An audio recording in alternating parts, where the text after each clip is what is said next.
इसलिए लगातार मैंने इस साधना का परिभाषा दिया, खंडन नहीं हुआ बेटा, होगा भी नहीं। साधना या साधना, जिसके जीवन में अब कोई साध नहीं बची एक के सिवा, तेरे चेहरे से नजर नहीं हटती, नजारे हम क्या देखें।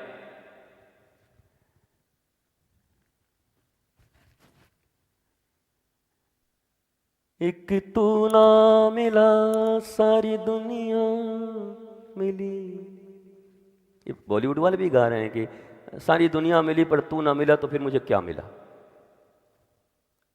सारे साध जहां समाप्त हो जाते हैं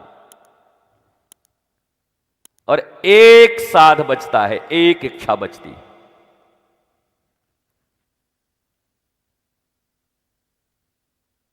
बस उस दिन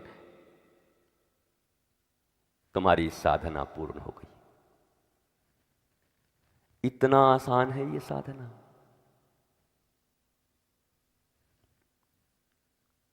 तुम ये घड़े लोटे न भी उठाओ, कोई बात नहीं, चलेगा। दत्तात्रेय ने नहीं उठाए, ऋषभ देव ने नहीं उठाए,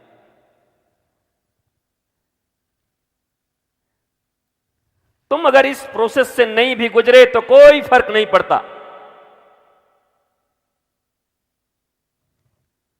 पर तुमने अपने भीतर में एक ऐसी क्वालिटी पैदा कर ली ज्ञान से कि अब मेरे भीतर कोई साध नहीं है, एक ही साध है। तो तुमको शहंशाह होने से कौन रोकेगा। चाह गई चिंता गई, अब मनवा भई बेपरवाह, अजी जिनको कछु नहीं चाहिए वही साहन के साह। तो साधना यही है।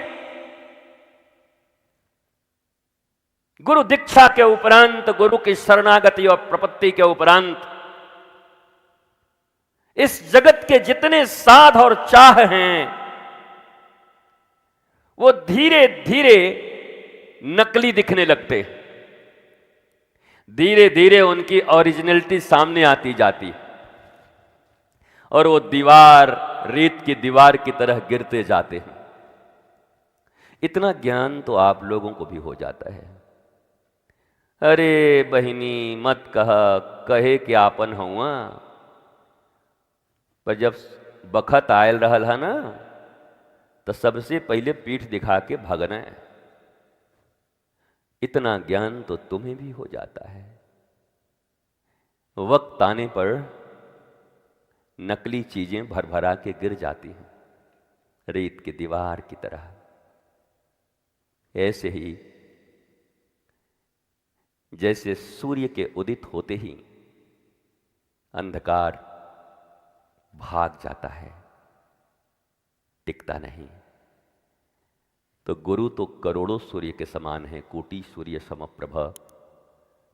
उनका उदय जब शिष्य के हृदय में होता है तो शिष्य के हृदय के कोने कोने ही नहीं, उसके जन्म जन्मांतर के सारे अवगुण और अंधकार पल भर में नष्ट हो जाते हैं। बस गुरु रूपी सूर्य के उदित होने का देर है।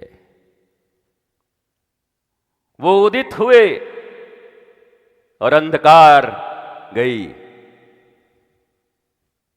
अहंकार गई, समस्याएं गईं, समाधान प्रकाश रूपी गुरु। ऐसा पर्व है गुरु पूर्णिमा। आज हमको डॉक्टर शिव ने कहा, डॉक्टर शिव जो भारतवर्ष के नेचुरोपैथ के और वायु चिकित्सा के एकमात्र चिकित्सक, पूरे भारत के एकमात्र, कोई बचा नहीं है भी नहीं। भगवान शंकर का वो दिव्य ज्ञान, गोरख का ज्ञान, जो एलोपैथी ने सबको खा लिया, वायु का विज्ञान, ऑक्सीजन का विज्ञान, आज महीनों से हम सब साथ ही हैं। और इस पूरे गुरु पूर्णिमा में इसको अरेंज करने का लोगों ने कहा कि डॉक्टर शिव और हॉलैंड से आई सैंड्रा, ये दोनों मिलकर इसको संभालें। सेनापति के रूप में, सेना तो काफी थी, पर सेना तो आप समझते ही हैं, कुछ सेना तो विपक्षी टीम के साथ खड़ी हो जाती, अपनी सेना। पर उसके बाद भी ये जो एक पावन, पवित्र, हृदयपूर्ण, बड़ा प्यारा सा, जहां कोई आडंबर नहीं है, जबकि ये महीनों जगकर 20-25 दिन से सारे लोग दिन रात आश्रम की व्यवस्था को सुधारने में लाडली प्रसादम जहां प्रसाद पाएं, और इतनी आंतरिक व्यवस्थाएं, यहाँ के ज़्यादातर लोग 18 दिन से सोए नहीं है, 20 दिन से लगातार निरंतर।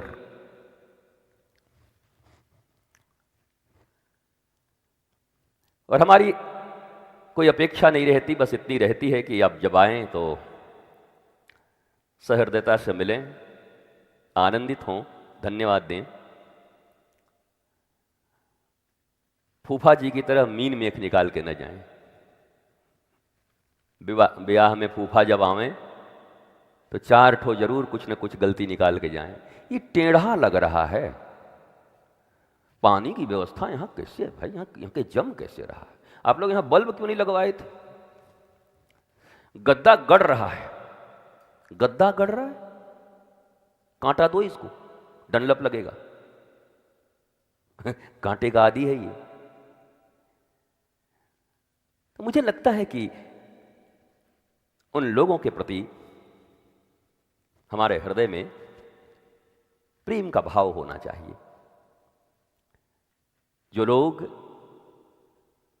विश्व में प्रेम, शांति और आनंद और आध्यात्म के प्रचार और प्रसार के लिए निर्मित श्रीधाम वृंदावन के इस पुण्य पवित्र प्रेममयी भूमि पर अवस्थित श्री आनंदम धाम लाडली निकुंज वन, जो एक प्लेटफॉर्म के रूप में है, जहां से मिलावटी सामान नहीं, विशुद्ध प्रेम, भक्ति और आत्मज्ञान वितरित होता है, इसके रख रखाव और निर्माण में जिनकी महती भूमिका हो, उन्हें हमें जरूर धन्यवाद देना चाहिए। और मैं भी इस व्यासपीठ से आपको नमन, वंदन और प्रणाम करता हूं, जिन लोगों ने इस प्लेटफॉर्म को बनाने में, इसको सहेजने में, संवारने में लगातार महीनों से नींद इत्यादि का सबका त्याग करके, और ये दिव्य कार्य आप कर रहे हैं, जहां आज बैठ करके गुरु पूर्णिमा के पूर्व संध्या पर हम सब दिव्य आनंद ले रहे हैं। उन सब के लिए करतल ध्वनि से, एक देखिए छोटा बालक ताली बजा रहा है, उसका बाप नहीं बजा रहा है, बाप अहंकारी है और बेटा निरंकारी है, छोटा सा है, वो सोच रहा है कि कोई अच्छी बात है, 2-4 आदमी ताली बजा रहे हैं, मतलब गुरुजी ने अच्छी बात कही है, उतना उसको ज्ञान है। पर बाप सोच रहा है इन लोगों के लिए कैसे ताली बजा दूं, इन्हीं लोगों ने लूट लिया था गेस्ट हाउस का चाबी मोरा, इन्हीं लोगों ने, इनके लिए कैसे ताली बजा दूं मैं। मेरी एक बहुत प्यारी सी बात है जीवन की, आध्यात्म के, धर्म के, संपूर्ण जगत के, मानवता के, प्रकृति के और अपने राष्ट्र के हित में अगर कोई काम कर रहा हो, राष्ट्र के हित में कोई काम कर रहा हो दिन रात और हमसे उसका संबंध अच्छा न भी हो, वो हमको हेट करता हो, डिसलाइक करता हो, तब भी मेरा जीवन इस बात का प्रमाण है कि मैंने राष्ट्र की रक्षा करने वालों को सदा ऊंचा आसन दिया है और व्यासपीठ से उनकी जय जयकार की है। वो मेरी तरफ देखें न देखें, उससे मुझे कोई फर्क नहीं पड़ता, क्योंकि व्यक्ति हित राष्ट्र हित से बड़ा नहीं हो सकता, धर्म हित से बड़ा नहीं हो सकता। जो समग्र राष्ट्र के लिए काम कर रहा हो, मुझे गाली भी दे, तो आज मैं आपके बल पर यह कह सकता हूं, राष्ट्रहित और धर्म के पक्ष में खड़े, प्रकृति के पक्ष में खड़े, अपनी भारत माता के पक्ष में खड़े हर उस व्यक्ति का जो मुझे गाली देगा, मैं उसके लिए ताली बजाकर उसका स्वागत करूंगा। वो मेरे लिए आराध्य की तरह होगा, उमंगता होगी मेरे भीतर में। इतना तो कर सकते हो ना, राष्ट्र की सेवा नहीं कर सकते, जो कर रहे हैं उनके लिए हृदय में भाव, उनकी प्रशंसा, उनके लिए तालियां, उनके लिए सुंदर शब्द, इतनी सेवा तो हम कर सकते हैं। और इतनी सेवा आज भारत मां के हर लाल के लिए जरूरी है।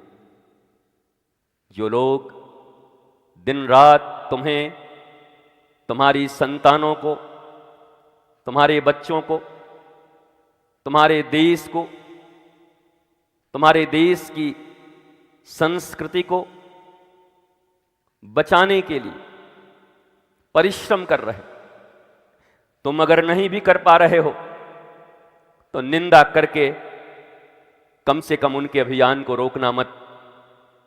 घर में बैठे रहो, अपने ही परिवार परिजन की सेवा करो, दाल रोटी खाओ, कमाओ, लेकिन मुक्त कंठ से उनकी प्रशंसा करो और आवाज से जरूर कहना कि आप आगे बढ़ो। जब आप पुकारोगे तो सब त्याग कर मैं अपने मां भारती की रक्षा के लिए और धर्म की रक्षा के लिए आपके साथ खड़ा हो जाऊंगा। इतना बल ही उनको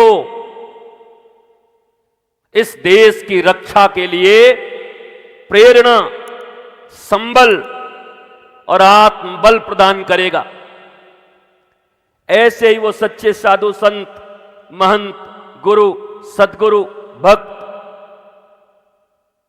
उन सब के लिए भी अपने भीतर में भाव रखो, सुवचन बोलो, निंदाएं मत करो। तुम्हारे एकमात्र सुवचन बोलने से उनके भीतर में भाव समृद्धि होगी कि मेरे देश के लोग मेरे साथ खड़े हैं। उन्हें कार्य करने में और ज्यादा बल भीतर से महसूस होगा और तुम्हारे लिए दिन दूना रात चौगुना वो काम कर सकते हैं। नहीं तो याद रखो, गुरु पूर्णिमा की पूर्व संध्या पर कह रहा हूं, कोई कुछ भी कहे, हम अब इस बचे हुए भारत को न अफगानिस्तान बनने देंगे, न पाकिस्तान बनने देंगे और न बांग्लादेश बनने देंगे। हम अपना पुराना सुनहरा भारतवर्ष, सनातन भारतवर्ष रखेंगे। ये हमारा संकल्प होना चाहिए। मरोगे दिखाई नहीं पड़ता। इतने ज्यादा लोभी हो गए हो कि सब कुछ देख रहे हो डिजिटल युग में, कुछ छुपा नहीं है, फिर भी नहीं सकते। इसलिए आज प्रातः जब मैं उठा तो मेरे मन में एक भाव था और मैंने आश्रम का मोबाइल मांगा। आजकल आश्रम के ही नंबर 303030 एंड 606060, मुझे पता है ये नंबर नहीं उठते। 10 बार करो तो एक बार उठते, 40 बार करो तो एक बार उत्तर नहीं मिलता। ये यहां की व्यवस्थागत सबसे बड़ी खामी है, कमजोरी है, और जिसका खामियाजा यह देश भी भुगत रहा है, आश्रम भी। आश्रम नहीं भुगतता, आश्रम तो आज है, खत्म हो जाएगा। ये आश्रम देश का एक हिस्सा है और ये आश्रम तभी तक अवस्थित है जब तक भारत में देश और धर्म की रक्षा की जरूरत है, तब तक ये आश्रम है। अगर वो हो गया तो इस आश्रम की जरूरत भी क्या है। अगर धर्म की रक्षा सबके हृदय में हो जाए तो आश्रम बना के लाभ भी क्या है। ये तो इसके लिए अवस्थित है। लेकिन ये फोन नहीं उठाना, संवाद नहीं करना, ये कहीं ना कहीं श्री आनंदम धाम के राष्ट्र प्रेम, देश प्रेम, प्रकृति प्रेम, वसुधैव कुटुंबकम के, भारत में शिक्षा परिवर्तन, शिक्षा नीति में परिवर्तन, सनातन विद्या की अवधारणा, सनातन चिकित्सा की अवधारणा, इन सब महान उपक्रमों को ये बड़ा ठेस पहुंचाता है। पर आज आप ही के बल पर गुरु पूर्णिमा के पूर्व संध्या पर मैं ये घोषणा करता हूं और इसका पालन करने का मैं प्रयत्न करूंगा। अगर लोग धोखा देते गए तो मैं तुमसे कहूंगा तुम में से कोई श्रेष्ठ आदमी आ जाना। पर इतना जरूर कहता हूं, गुरु पूर्णिमा के उपरांत आनंदम धाम के ये 2 विशिष्ट नंबर और विशिष्ट के साथ साथ एकमात्र नंबर ध्यान दो और दुनिया में सबको बताओ ताकि गोरख धंधे से बच सको। श्री आनंदम धाम वृंदावन,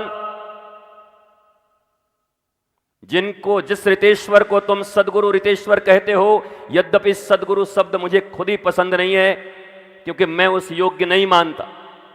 और मैंने आज के पहले इन लोगों को कहा था कि अगर तुम्हारे सोशल मीडिया से शब्द हट पाए तो हटवा दो, लेकिन इनकी कुछ मजबूरी है कि सोशल मीडिया वाले वो कौन कौन वो ब्लू टिक वाले कहते हैं वो हटेगा तो पूरा कोलैप्स हो जाएगा, तो आपके जो लोग सुनने वाले हैं वो बिछड़ जाएंगे। अभी वो चर्चा चली रही है क्योंकि आप जो प्राचीन लोग यहां बैठे हैं 20-20 साल पुराने, उनको पता है कि मैंने जब जीवन में पहली बार कोई सोशल अकाउंट बनाया था तो उसमें लिखा था दासानुदास रितेश्वर, दासों का भी दास। पर बाद में आपने सदगुरु शब्द का प्रयोग किया जिसका उत्तर मुझे बार बार देना पड़ता है। लोग पूछते हैं, हम मानते नहीं अपने आप को, हम तो दास हैं, भगवान के दासों के दास, भारत माता की सेवा करने वालों का सेवक, धर्म की सेवा करने वालों का सेवक। पर यह जो श्री आनंदम धाम है इसका 2 ही घोषित नंबर है 95। इसके बाद तुम्हारे साथ चीटिंग हो, फ्रॉड हो, तुम कभी हम पर क्लेम और ब्लेम करने के योग्य नहीं रहोगे, क्योंकि यहां से निर्देशित केवल 2 ही नंबर हैं 95 32 30 30 30 एंड सेकेंड वन शायद 89 88 89 88 60 60 एंड 60। ध्यान से इसको लिख लो। दुनिया में जितने मित्र और रिश्तेदार परिवार हों, ये जो पतली गली का जो संपर्क है उसको कम कर दो। ये जो लेन देन वाला मामला है कि थोड़ा दे करके हमारी बात पहुंचा दीजिएगा, उसको कम कर दो। 2 ही ऑथराइज्ड नंबर हैं। इन नंबरों से अगर कभी तुमसे कुछ मांगा गया तो ऑथराइज्ड है। अन्य किसी भी नंबर से मांगा गया और आपको संदेह है, और होना भी चाहिए, आज के जीवन में संदेह न रखना। जैसे मैं कहता हूं, जिसके जीवन में शंका वहीं लंका। पर रावण और कंसों के बीच रह रहे हो और शंका न करोगे तब लंका में पहुंच जाओगे। तो थोड़ा शंका भी रखना जरूरी है। और जब आपके पास सुविधा उपलब्ध है, इन्हीं 2 नंबरों पर घनघनाओ और उत्तर प्राप्त करो। कि मुझे श्री आनंदम धाम गुरुदेव के पोस्टर के साथ, नाम के साथ ये चीज करने को कहा गया है, ये मांगा गया है। क्या ये पूज्य गुरुदेव की आज्ञा है, आदेश है? और जब आपको सहमति मिले तब आप अपनी इच्छानुरूप भगवत कार्य में अपना योगदान शरीर से, मन से, और धन हमारे काम का नहीं, लेकिन कहने से लोग चिढ़ जाते हैं। ये जितने हमारे ट्रस्टी हैं, सेक्रेटरी हैं, सब चिढ़ के एकदम बम हो जाते हैं कि महाराज आप तो जो हैं रोज बोलते रहते हैं हमको धन की जरूरत नहीं है और हम लोगों को जरूरत पड़ती है, तो हमको सब चोर कहते। हमने कहा, हम तो कई बार कह चुके कि भगवान जब किसी को देता है, सुदामा को दिया प्रभु ने, तो कैसे दिया? हाँ, खुद को कंजूस कहलवा लिया, पत्नी तक कंजूस कह दी। सत्यभामा बोली, महाराज हम आपको बड़ा अच्छा समझते थे, लेकिन आप भी मैंने लंगोटी खुलवा लिया जाते समय बेचारे का। एक पियरी दिए थे, पियरी धोती, ओहू खुलवा लेला, तो द्वारिकाधीश हुआ तो इतना कम पड़ल रहल है, हद काम करत हुआ महाराज। लक्ष्मीपति होके अब कहा माने, अब हम वो शब्द नहीं बोलेंगे, भगवान के लिए कैसे बोले। वो बड़ी नाराज हो गई, रुक्मिणी आपने क्यों मांग लिया? पर आपको पता ही है ना कि जब सुदामा बाहर निकले और भगवान ने सब मांग लिया, अंगूठी निकाल, पीतांबरी निकाल और लंगोटी भी निकाल, दूसरा अपना पहन के जा। सुदामा सोचे पहले बता दिया होता तो अपना कम से कम धो धा के रख लिए होते, हम तो निकाल दिए थे कि मिल गया, काम बन गया।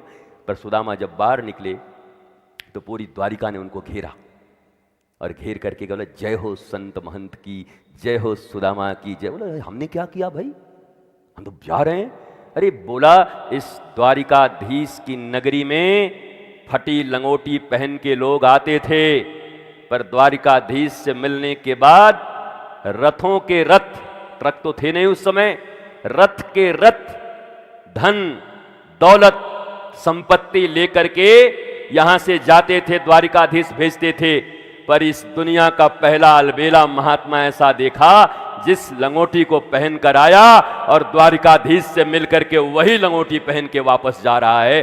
धन्य हो संत। रोने लगे सुदामा, वाह ठाकुर, एक अगर पीतांबरी भी दे दी होती तो आज ये प्रतिष्ठा मुझे मिलती, आज सम्मान मुझे मिलता तुम्हारे नगर में।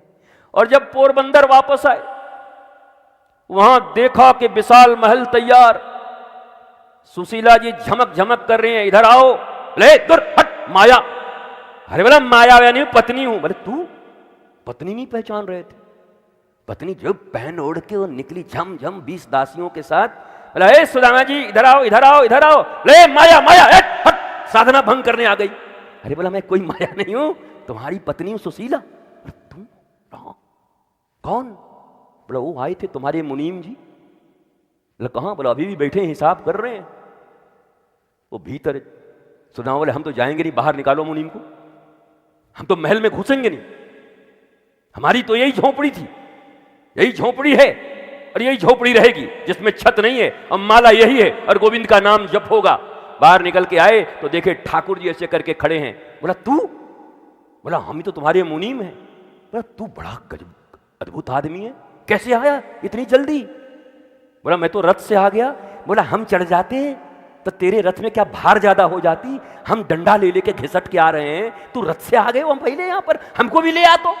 बोला नहीं नहीं नहीं नहीं सुदामा जी, हमारे भगवान देखो क्या कहते हैं, हमारे जैसे अभिमानी राजाओं के चरण धरती पर नहीं पड़ने चाहिए क्योंकि धरती मां शुद्ध हो जाएगी, पर तुम जैसे महात्मा के चरण धरती पर पड़ेगी तो धरती भी शुद्ध हो जाएगी, इसलिए मैं धरती को पवित्र कराया तुमसे।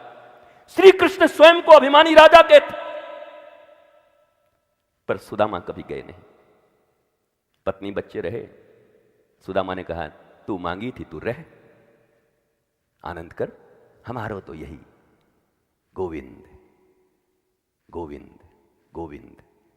और अंतिम क्षण तक उसी कुटिया में रहकर उन्होंने नाम जप किया, नहीं लिया श्री कृष्ण की क्योंकि उन्होंने कह दिया श्री कृष्ण से संपत्ति लेने वाले दुर्योधन और कौरव बन जाते हैं और श्री कृष्ण को लेने वाले पांडव बन जाते हैं और विजय सदा पांडवों की होती है। इसलिए मुझे श्री कृष्ण से नहीं चाहिए, मुझे तो श्री कृष्ण ही चाहिए।